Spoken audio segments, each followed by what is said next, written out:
Hello there. I hope you have a drink and something to snack on. Allow yourself to block out your surroundings and tap into our conversation. You are listening to the Safe Room Podcast with yours truly, Sean Williams. Ladies and gentlemen, welcome back to the Safe Room. I'm your host, the President Sean Williams. We're back here with another episode, and today I'm on the run. I'm not gonna lie with you. I'm kind of busy, so I'm trying to get into this episode quick in and out. But I do want to take the time to introduce our guest. This is someone I met back a while, and I'm really glad that she's coming on the podcast today. She's a social media manager, content creator. She's empowering women overall. And that's what we love to see on the podcast. And women empowerment, it doesn't get any better than this. Today we have the wonderful Ellie Abraham. Ellie, how are you doing? I'm doing good, Sean. Thank you for that introduction. Busy. Kids, business, move, still settling in because I recently moved from Toronto to Alberta. So there's all of that. Yeah, I mean, I hope the move's gone well. I know moving from Toronto to a whole nother province it's a lot. Yeah, it really is. It's been smooth so far. I mean, we recently had an incident. Somebody broke into our car, but Wow. yeah.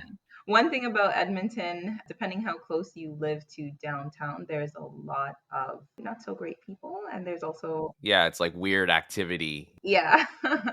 Oh man. Well, I honestly don't know why someone would do something despicable as that, honestly.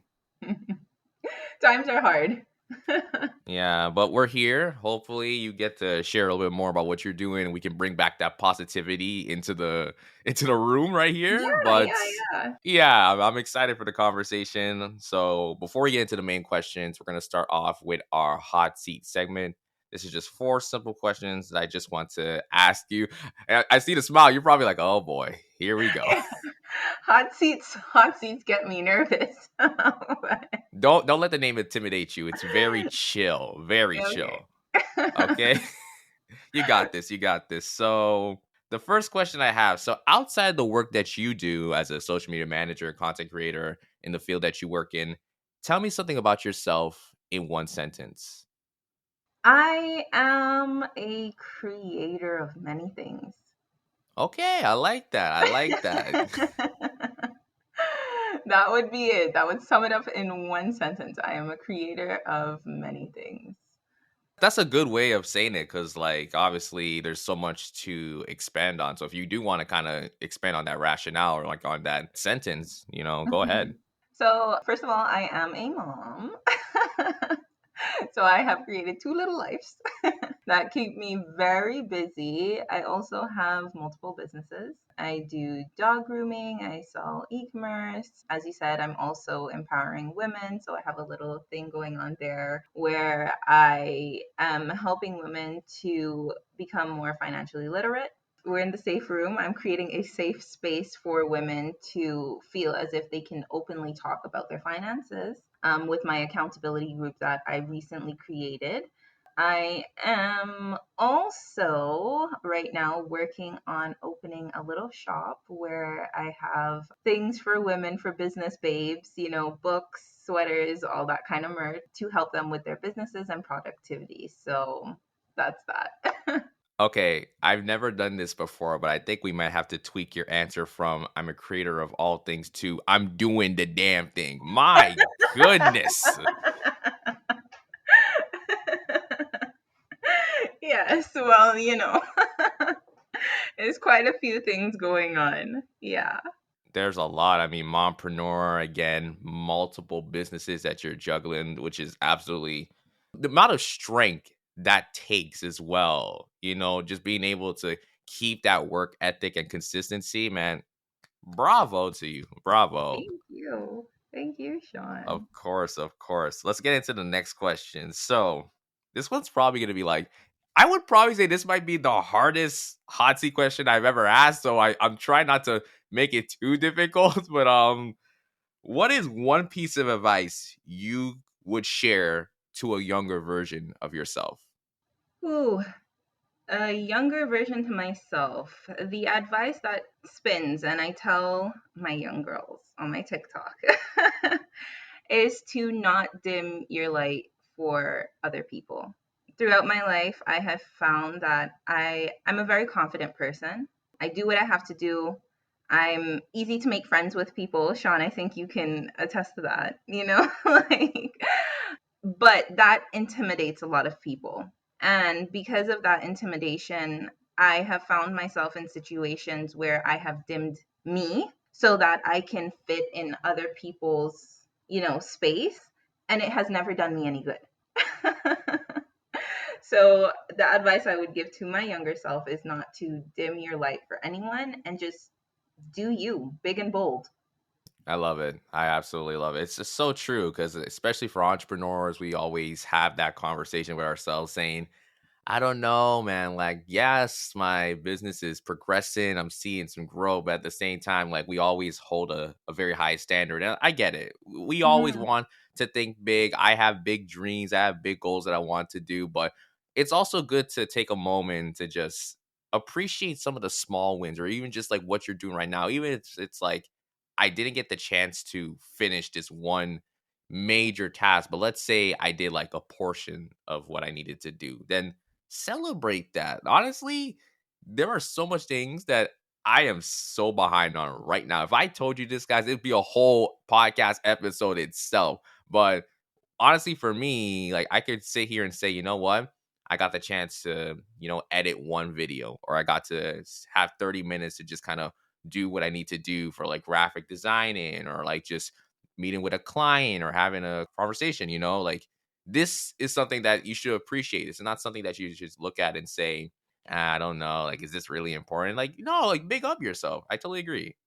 Yeah, definitely. More people need to celebrate them and celebrate, the things that you're doing, who you are. And if that intimidates some people, then that's okay. They're probably not your people, you know?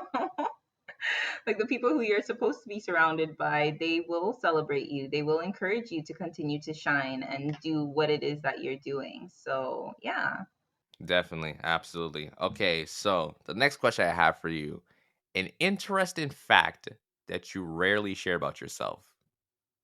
An interesting fact that I rarely share about myself. I'm thinking. Interesting. Now, when we say interesting, is this interesting to other people or is this interesting to me alone? Like, I mean, like, whatever's interesting, just like share it. Listen, a lot of people are stumped at this question too. So, I'm extremely flexible. okay. Yeah. Yeah, I'm extremely flexible and I don't share that a lot. I guess it's because like it's just one of those things that if you're in person with me, that's when you'll notice it. I wanted to do gymnastics when I was younger, but we never signed me up for it. So I kind of just like went into like doing yoga, Pilates, and I kept up with maintaining that flexibility. So yeah. Okay, that's good to hear. Obviously, that's something I'm trying to like get better at in terms of just exercise and stuff like that. So like, it's something that I probably need some improvement. I do have one question. I'm trying to be very sensitive with the question. Was the flexibility there before having the kids as well? Like, It was there before, it's there after. So I have mild scoliosis in my back. And sometimes that the flexibility, because I am so flexible, I was told my chiropractor that kind of can get in the way with me too. So there's the pros and cons to that. I overwork my back, but on the upside, I can fit in some really tight spaces and like do really cool things. So well, I mean, there's a little talent right there. If there's ever a talent show, you might have to kind of display that for everyone to see, and everyone will just be shocked, like, "What? That's crazy, Ellie." yeah. Okay, going to the final question for this hot seat segment. What is your personal safe room? So, what is a safe space? It could be physical, it could be mental inside of your head. Like, what is a safe space that allows you to be you? My bedroom. Yeah, that's a safe space. Like I feel like my bedroom is a safe space so that like I could get work done there. Could be up in there dancing for hours. The best conversations.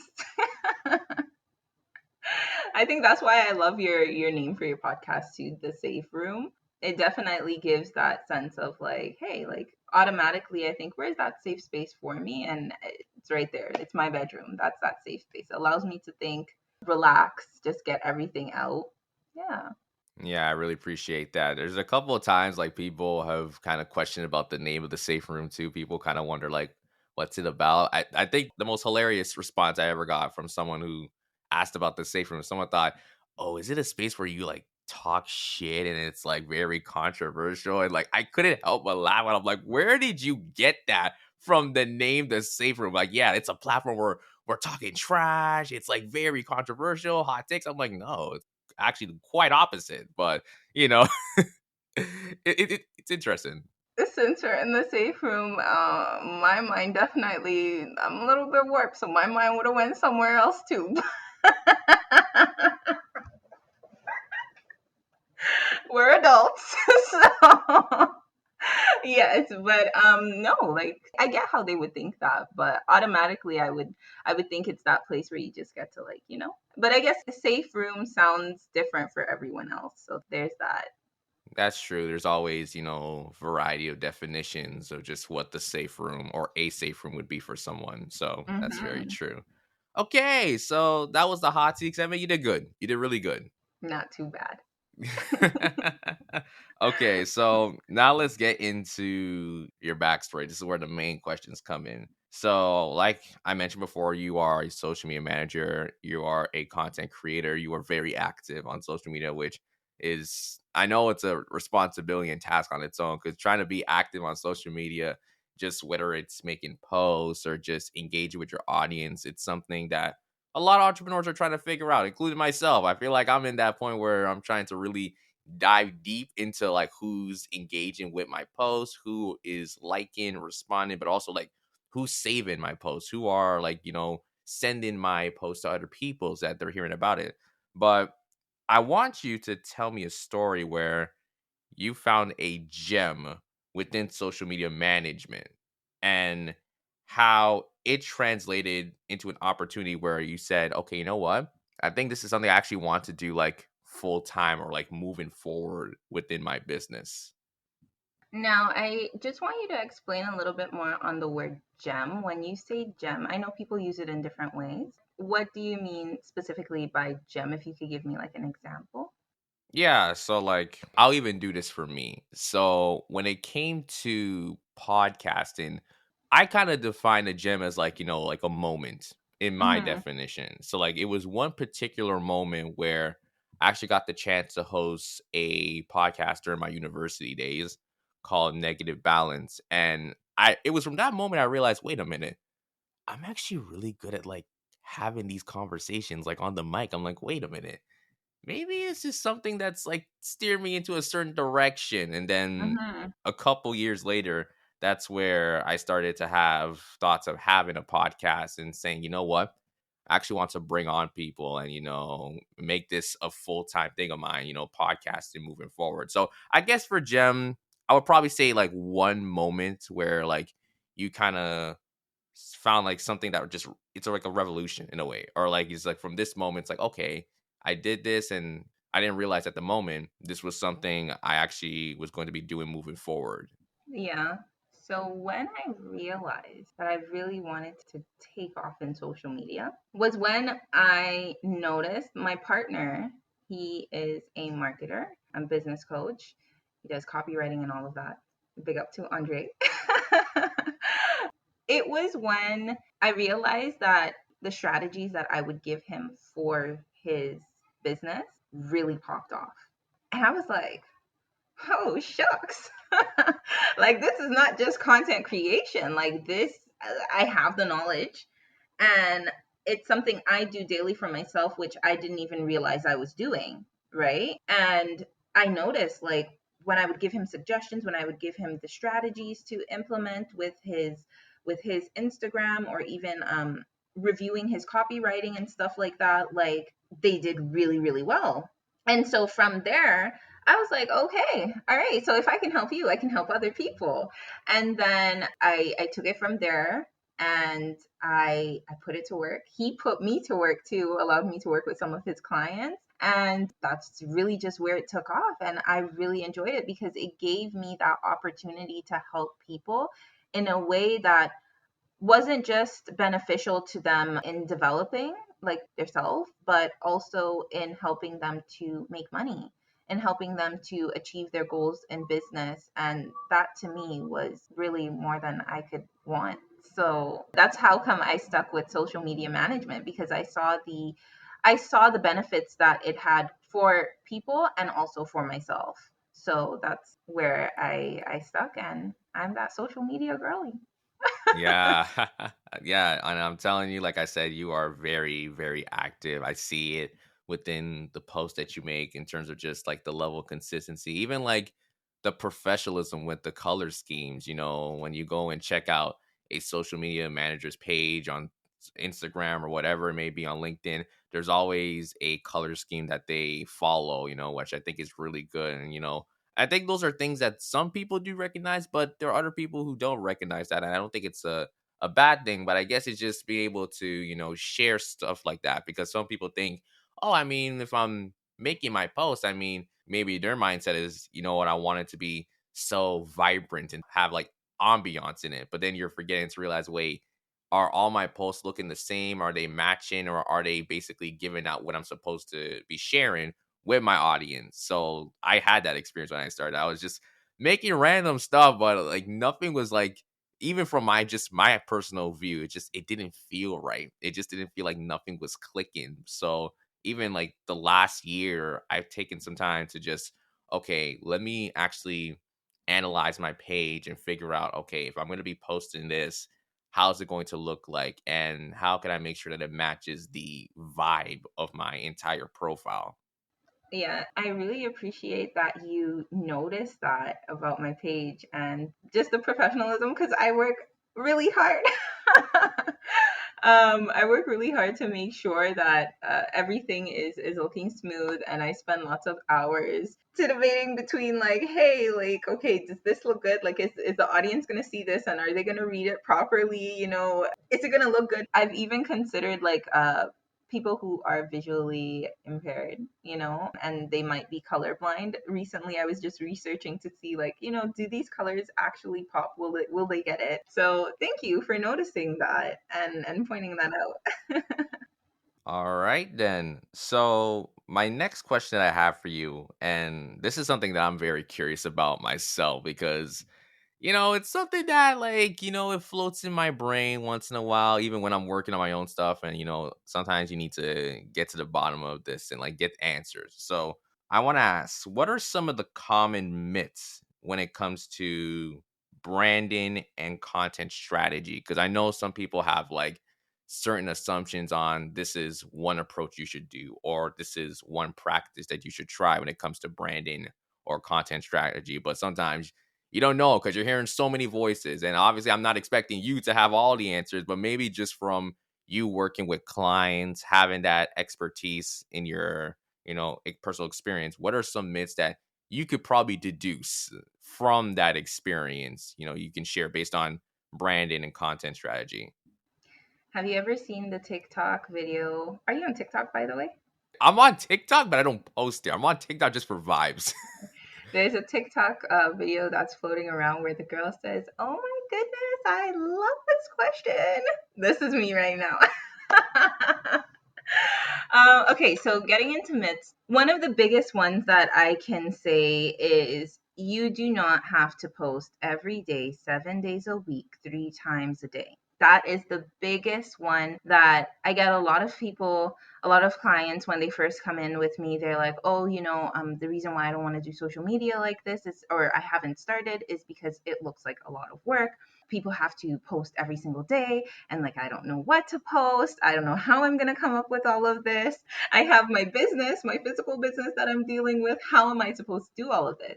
The truth of the matter is, you do not have to post so often. There are people who maybe they don't have kids, maybe they are able to do it, maybe they have a social media manager, because a lot of people have a team and you don't know. right? They have other people doing the work for them and you just don't know. So you're here comparing yourself, thinking, I need to be pushing out so much content. I need to be doing all of these things 7 days a week. The truth is, you don't. Find something that works for you. The consistency is what you have to build where it integrates with your lifestyle. So, for starters, my go to for clients is I tell them just start off by posting 3 days out of the week. You can do it 2 times a day, you can do it 1 time a day for those 3 days, but just start off like that.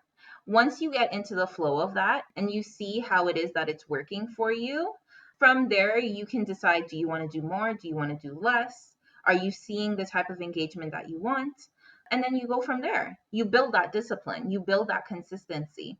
But you posting 7 days a week or 5 days a week, 3 times a day, you're going to burn out 1 time. It's not sustainable. Not for somebody, not for a business owner who has other things to do, and not for an individual who has other responsibilities. It's just not possible. So that's one of the biggest myths. I see a lot of coaches, I see a lot of influencers who advocate for this and say, yes, yes, yes, it works, it works. And it does work. But on the other side, they don't tell you it leads to burnout. It leads to people being stressed. It leads to you being disappointed. So you have to give yourself, you have to be real with yourself, and you have to give yourself the time to build up to that frequency if that is what you want to do, right? Right, right. That makes sense. So I have a follow question. So obviously, you did mention that if you are posting like every day, you're gonna get that burnout. But do you feel like if, let's say, you're a business, but you have a social media team and there's like multiple people managing, let's say, one particular social media account, where let's say, they're all kind of working together behind the scenes to create the content and to all like manage the post as well. Do you still feel like there's that sense of burnout that could linger within a situation like that? So the thing that happens is that you have to have a strategy, you have to have a plan. If you have a team, but you guys don't have your goals and you are winging your content, the term would be batch creating. You're not taking time to decide, okay, on this day is when I'm going to research or I'm going to write down my ideas. And I talked about this recently in one of my lives. If you are not planning, then you will lead to that burnout. Your team's going to be lost, which if you have a great team, they should teach you how to plan. But let's say you are the leader of this and you just have a team who's doing video editing, creating the carousel post for you and such. If you are winging it and you're just giving it to them day by day, yes, that burnout will linger. It will still happen. So you have to have a plan. You have to have a strategy, and you have to have specific days where you decide this is what I am going to do. And you have to have at least a 90-day plan as to what are your goals and outcomes that you want from the content that you are going to be posting. Do you want growth? Do you want sales? Do you want engagement? There's different areas for you to explore. Definitely, definitely. So I do appreciate you kind of expanding on that. So I know for me, there was points where like I did feel that burnout. I felt like I was like rushing to like get stuff out, and it takes that toll on you where at one point you don't want to do anything at all. You just kind of feel like stepping away. So it's definitely something that you have to learn. It's a learning curve that I kind of overcame. So at one point I said, you know what? I'm just gonna step away from social media for a bit, but not because like I'm giving up. It's just let me actually plan things out. So like it was probably around last year. I was doing this like prior to like last year in the summer, but I did it again around the end of 2023 where I decided, okay, you know what? I'm not gonna post as much. I'm gonna take some time for maybe a couple days to just edit straight in, straight out. So it was at a point where I was dropping an episode, but what people didn't know is like, oh, the next 4 episodes are already like ready to go. It's just now Yeah. like when the day comes, and then even with that, I had like short like form content ready to go as well for those dates. So it wasn't me like, oh, it's the week of now. I'm trying to edit. I'm trying to like put the content together. It's just like it's a whole mess. Yeah, no, it gets messy like that. And as I said, it leads to burnout. You're stressed. Like, have you ever made a post and you know to yourself it's a great idea, but then in the process of doing the description or the write up or the editing, you're like, and you're sweating and you're like, man, like, I need to get this out. So to eliminate all of that, I am guilty of doing it too. You know, in the beginning, there's some days too where I do like put something out just randomly, but to avoid all of that stress and the sweat and the overthinking, just plan it out. Just plan it out and schedule it. Instagram has a great scheduling tool in app. It's pretty useful. I use it more than like MetaSuite or Later and stuff like that for myself, and I encourage my clients to use it too. So there's that. I know you asked about personal branding. Okay, so one of the myths that I would like to debunk about branding is it is okay for you to do personalized branding. It is okay for you to show yourself and things that you like. It is okay for you to show yourself as a human in your business. When you go into I don't like the term small business, but it is what it is. When you go into a place of business, okay, and if you were to meet the owner, what is it that makes you connect with the business? Is it the things alone, or is it when you have that interaction with the business owner? What makes it memorable for you? I get it. Yeah, like what makes it memorable for you? If you're having a great experience, let's say, as I said, the business owner is there and the business owner comes up, they greet you, they ask you how your day is going, they want to know what you're interested in, they share a little bit about themselves, just talking to you in a way that's very open, interactive, and human. Wouldn't that make you want to go back to that place? Wouldn't that make it more memorable as opposed to someone is just like business, sales, get this, get that. Like if we're being honest, you'll have the advantage of having a connection with your audience, which as a business owner, you really do want to have if you were to showcase more of that human side and showcase who you are. So I want to encourage people to put your personal authentic self out there and connect with your community, connect with your clients, the audience that you're trying to get, and let them get to know you too. It's a two-way street. It's not just business. Yeah, I totally agree. You know what? I'll say this. I am guilty as charged. I feel like even when I look at my page, it's like there's not enough of me like humanizing. But I feel like for me, I do that through my IG stories. I feel like Yeah. sometimes I'll just, like I remember one time, it was like recently, I saw it snow outside. I just like I had to go on IG and I'm just like, yo, what is happening here? Like what is going on? And like I see people like responding with like laughing emojis, liking my thing because people are just like, oh wow, like I didn't know Sean was like this quirky. And I'm like, I tell everyone, like, listen, like at one point I was very quiet. And it's hard to believe that even me saying it right now, I'm like, how was I so quiet? But nowadays, if I step into a room, I'm probably the loudest one. Like that's just how I be. Even sometimes, if I go to an event and I take like a picture or a photo of myself and post it, it's getting so much likes compared to if I post something that's like about my podcast. And it's not to say that I put out trash content or trash material, but it's just like they're not at the same level because I feel like again we are living in an age where like humanizing your brand is not a bad thing. No, it's not.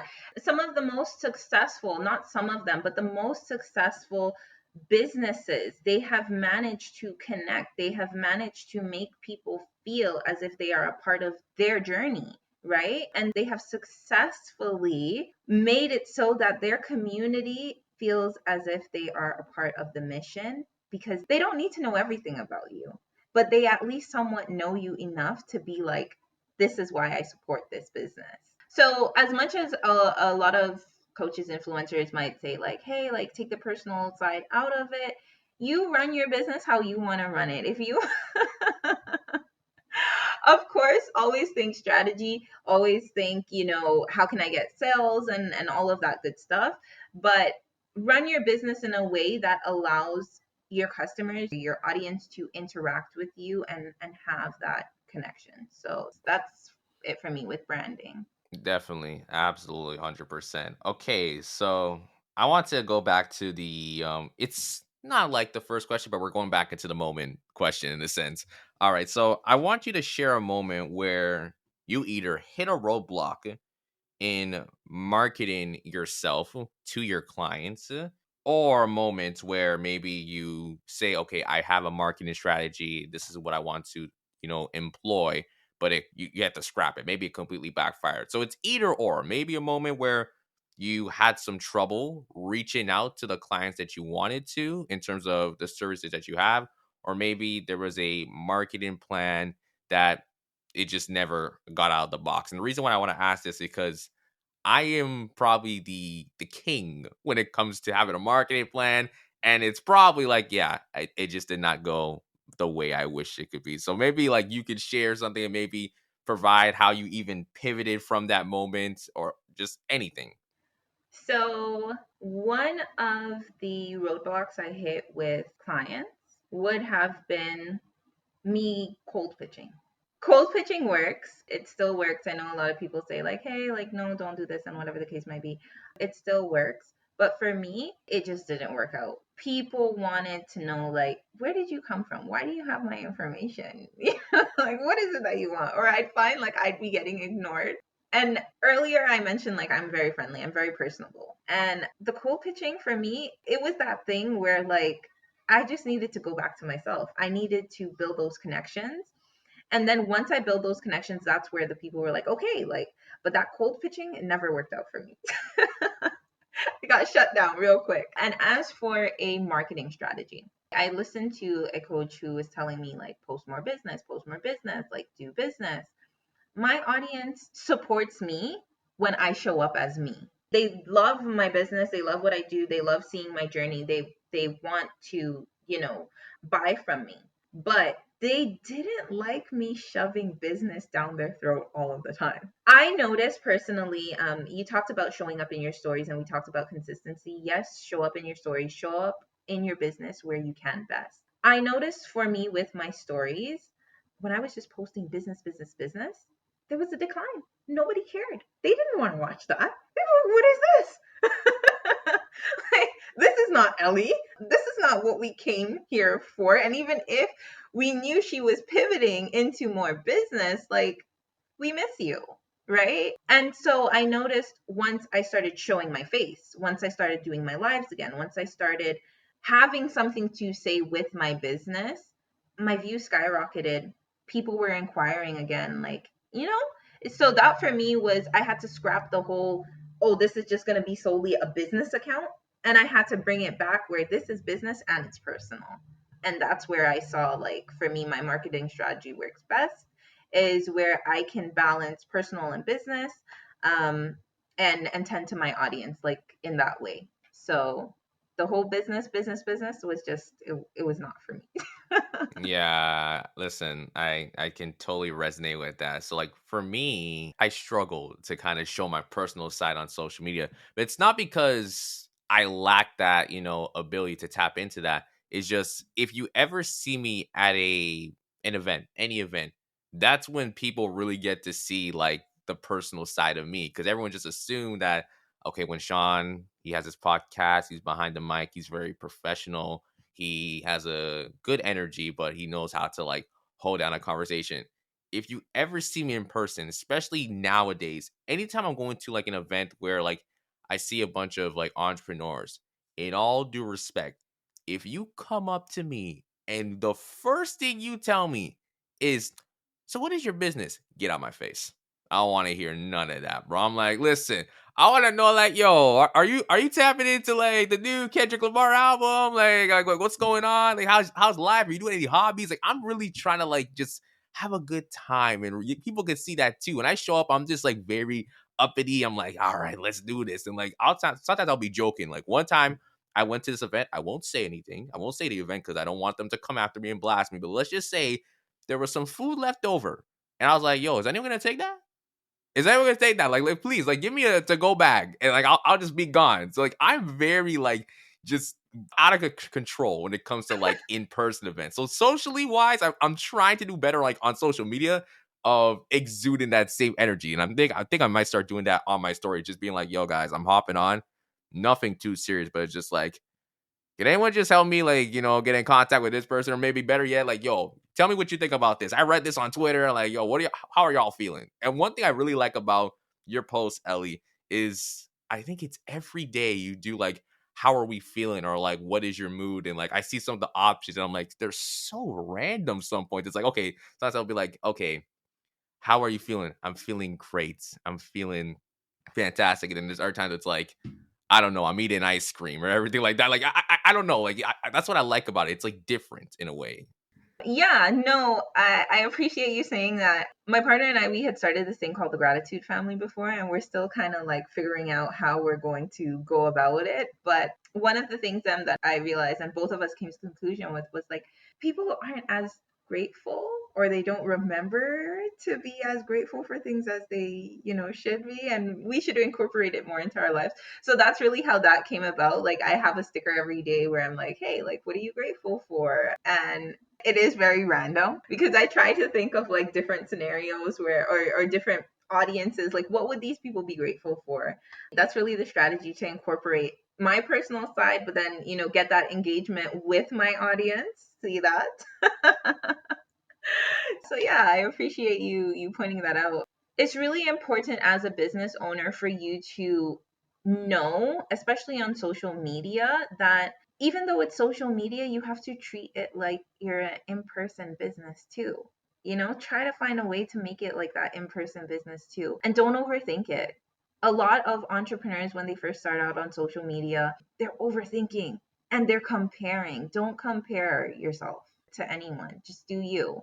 If you ever needed like strategies and stuff like that, yes, do your research. Okay. Don't just go out here and posting willy nilly. But do what feels good for you, do what feels good to your audience, and you will see success.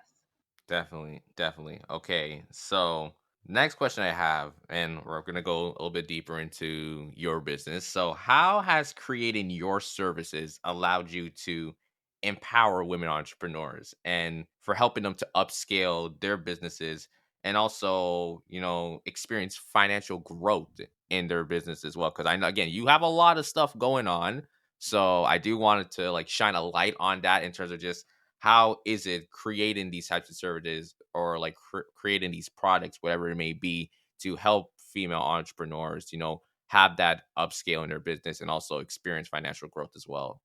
So I'm going to start with the part where you asked for my services. So my services allows women to be able to get back that time freedom. As I just said, a lot of entrepreneurs, a lot of moms and young women who maybe are juggling school and work, now you have to come online and you have to think like, what do I have to post? Shucks, like I need to get this content out. I help you get back that time. Or I wouldn't even say get back that time, but give you time to do something that you need to actually focus on. That is how my service helps you. I deal with the content strategy, and all you have to do is just be yourself or follow the instructions, and I do the rest.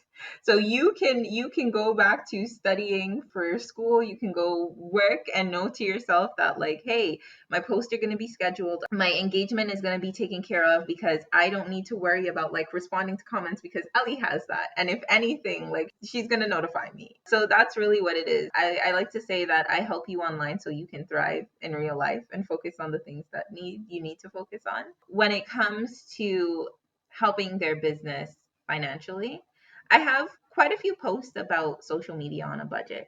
People think that social media is expensive, and marketing can definitely get expensive. However, if you learn how to market correctly, if you learn what it is that your audience likes, if you learn how to show up and talk, you and like really get your brand across to your audience, they do the selling for you. You could spend thousands of dollars on marketing, on ads, doing all of this, but that organic growth, the organic sales, engagement, all of that comes from you having a strong community. We have all seen posts where somebody posts something and it's very controversial, or it's very in, it's very trendy, and there's thousands of shares. They didn't pay for those shares. we are the ones, the consumers who are sharing it, right? I help women to figure out like, hey, like how can you create something in your business where it's going to grow your community and you don't necessarily have to spend thousands of dollars in your marketing, right? At least not for first. I also help you to find ways that are very budget friendly. So let's say you don't have a big amount of money to spend, where you can just, as I said, market, you can create your content and you can know, okay, this cost what, and you can budget that into your regular daily life expenses. So there's that. That's the way. And then your last question, because this one was very packed too.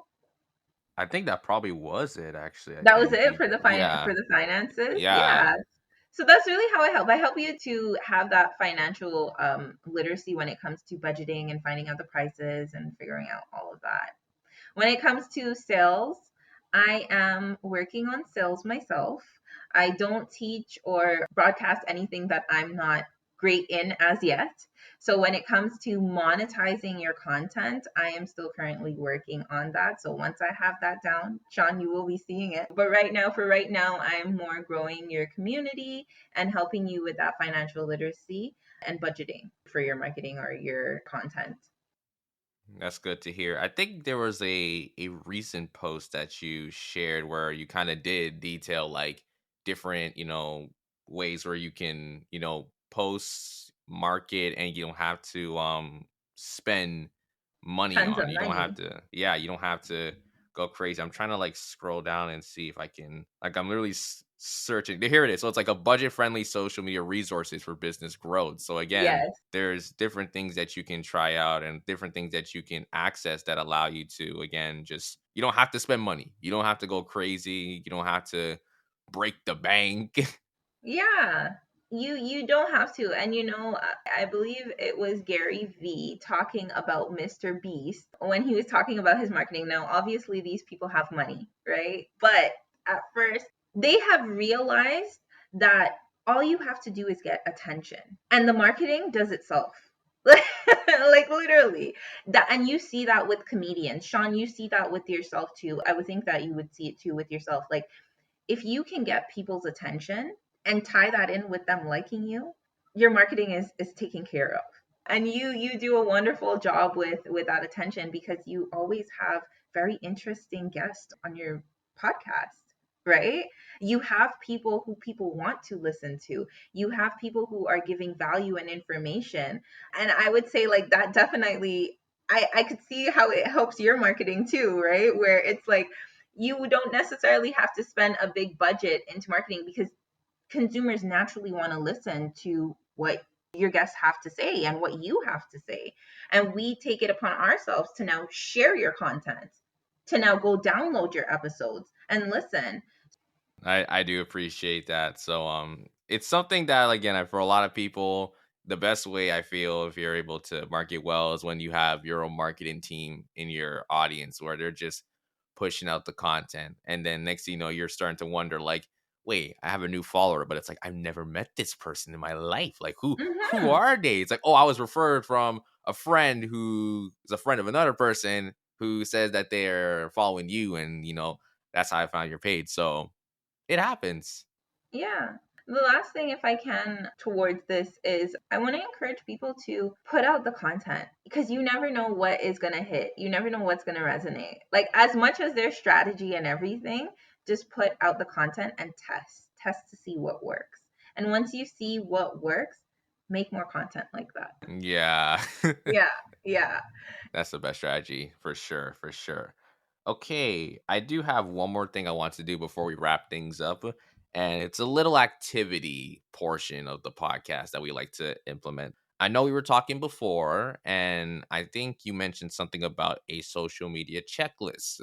So I would love for you to kind of break down what does this checklist kind of symbolize, because for myself, I could always use like, an extra resource, something that allows me to improve in my social media skills, my marketing skills, whatever it may be. Because, and also for people who assume that this conversation is only exclusive to a particular individual who's reached a certain amount of years of experience, this is for anyone. if Hmm. you're if you're 10 years deep. We're not all perfect. We're all students of the game. This conversation is for everyone. So even for myself, when you said social media checklist, my eyes open up like, oh, hold on, I'm a little intrigued about what this could possibly entail. So perhaps you can go into detail about this social media checklist, kind of break down like what's on the checklist for people to probably take away for themselves, perhaps. Yeah. Okay, give me 1 second. I just want to pull it up. Okay, no problem, no problem. For your social media checklist, this is going to be free for entrepreneurs to download.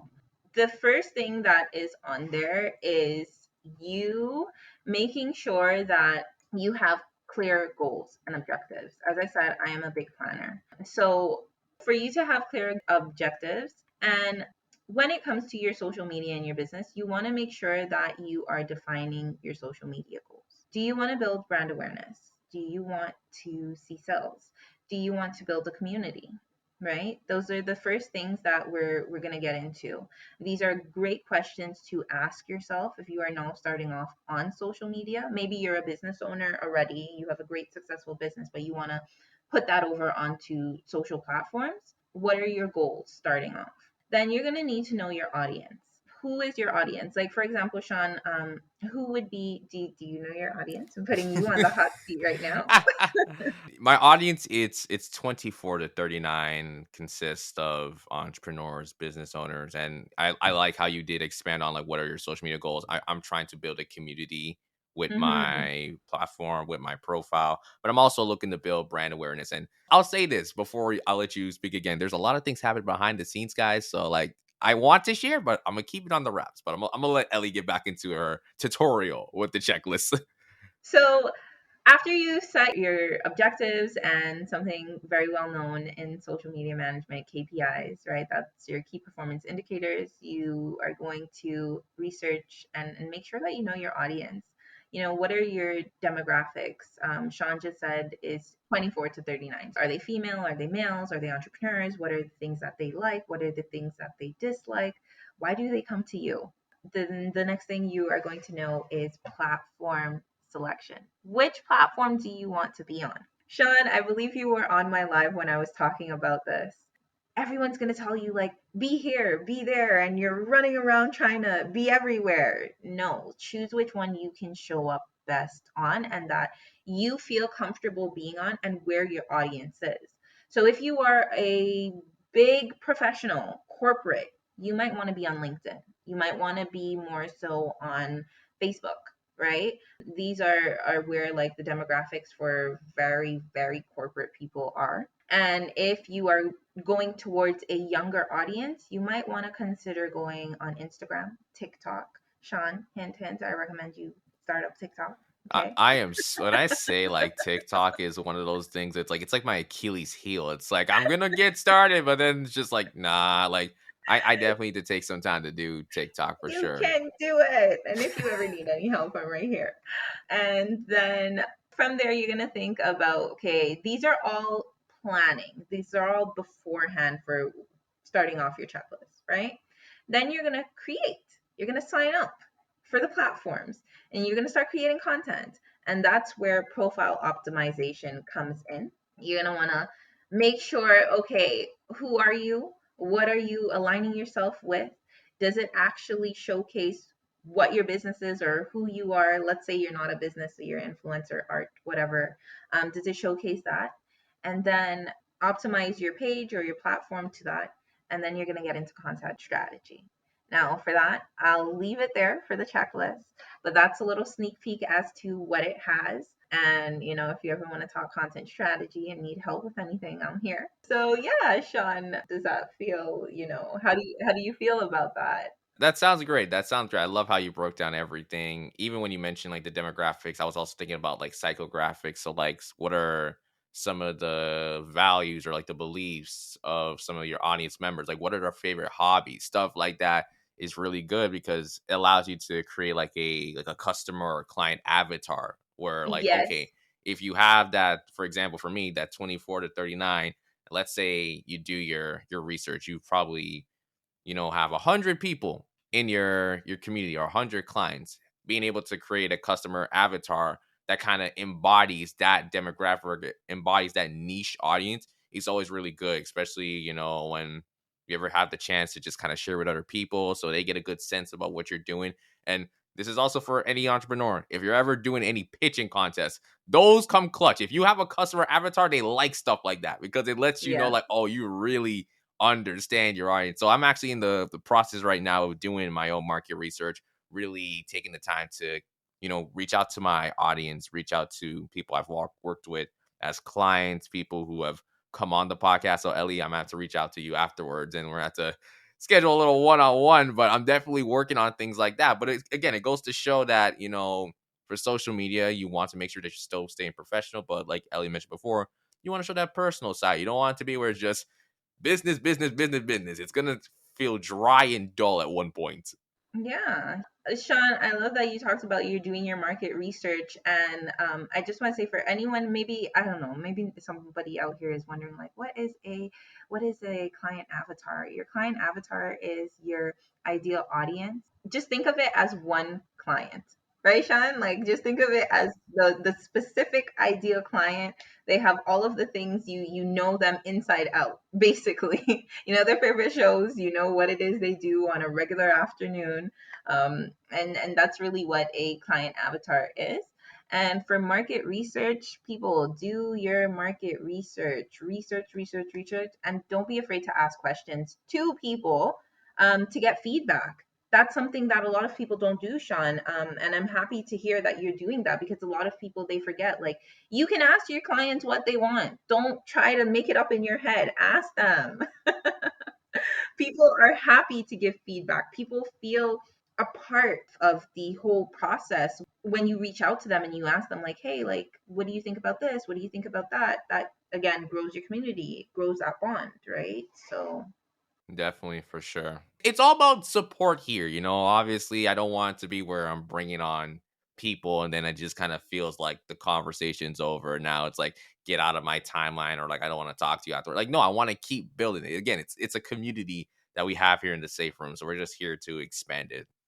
yeah, I love that. And I'm very grateful to have been on here. I feel very privileged. Yeah, because I'm glad that you do. So we have actually reached the end of all our questions. But Ellie, I just want to say thank you again for coming on.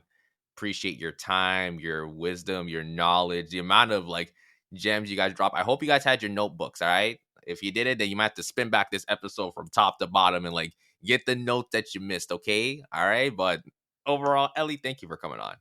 You're so welcome. Thank you for having me, Sean. Yeah, for sure. Where can people find you on social media? Because you did mention you did change your social media. So I think this part's very important for everyone listening. You might have to just peep your ear dials just a little bit closer. So tell people where they can find you on social media. So you can find me on Instagram at socially Ellie. Really and truly, that's where I am mostly active. If you are a young woman, you're looking for lifestyle, social media, and business tips, or just like places to go, you can follow me on TikTok. I haven't changed my name as yet, so that is still Rude Bunny Honey. And we can interact there. Have a good time. Okay, perfect, Ellie. Thank you so much. And thank you to everyone listening to the Safe Room podcast this week.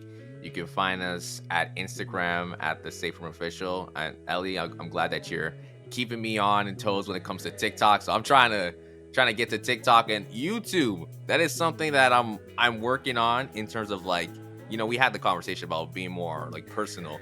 I guarantee you guys, the YouTube, they will have aspects of the Safe Room, but there's gonna be a lot of goofy shit. There's gonna be a lot of goofy shit on the channel, so I hope you're excited for that. I hope you're excited to see me just goof around and be just an absolute like clown. So keep an eye out for YouTube.